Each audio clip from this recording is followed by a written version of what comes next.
Hey guys, Ed over here at FICMRepair to continue our conversation about heads. This topic won't die. I love it, I guess. If it's helping you, I'm all about it.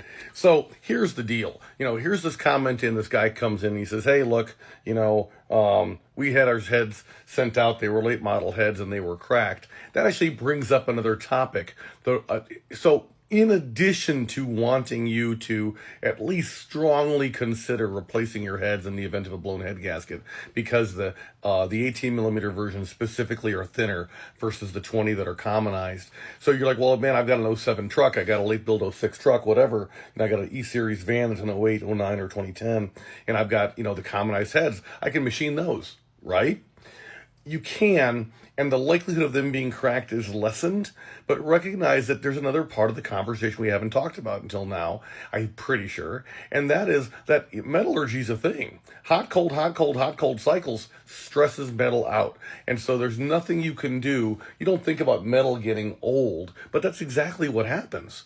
And so by starting with a freshly cast piece of metal, the strength is absolutely different, and the likelihood of them cracking is absolutely different.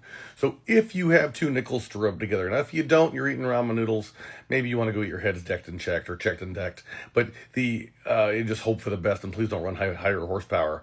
But unless you really want to have problems, and then it's like, okay, yeah, you didn't do it because you didn't have money, and now you're going to have money later somehow. How's that going to work? But if you've got the cash to do it, you're going to end up spending about an extra $1,000, $1,500, something like that, which in the grand scheme of things isn't that much considering how much money you're already spending.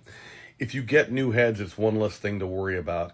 I have yet to see anybody, but put your comments in there, man. If you're like, man, I bought new heads and they cracked, let us know, because I haven't seen anybody have that experience. So from my vantage, I'm obviously not a child. I'm not, it's been a long time since I missed those days. So those of you that are subscribers that are, that are younger than I am, you relish it. It doesn't get better. But I like what Clint Eastwood says. He's like, I wake up and I fight the old man every day. I'm feeling that more and more. I'm old. I don't know. I'll let you guys decide. But I'd say you're old in your mind, right? But I'm not old in my mind. But if you have the money, go ahead and buy new heads. Hopefully from us, just saying. We can help you out with your whole build, make sure you're not missing anything, etc. But I just don't want you to have problems, okay?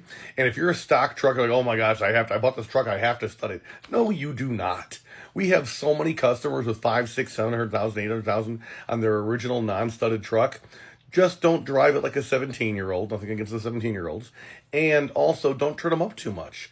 If you put a 120 horsepower tune on there, I got no zero, like less than nothing sympathy for you.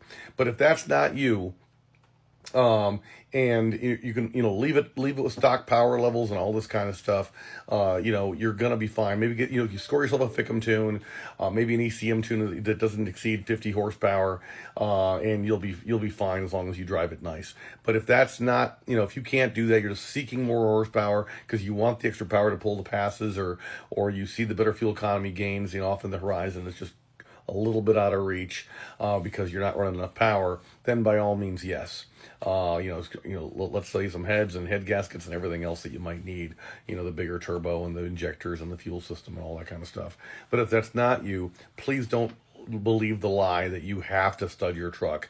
In fact, I'm also, if you made it this far in the video, I'm curious to know for you non-studded guys, how many miles are on your non-studded truck. And I think what we're going to find is there's a whole ton of you, and it's just a matter of, we're all over the place, 100,000, 600,000 miles, and everywhere in between, and more. So, but I'm curious. So put that in the comments below, and that way we can help out the next guy, okay? So FICMRepair.com, we're your one-stop shop for all things diesel. Appreciate you. We're all in this together. Thanks. Bye.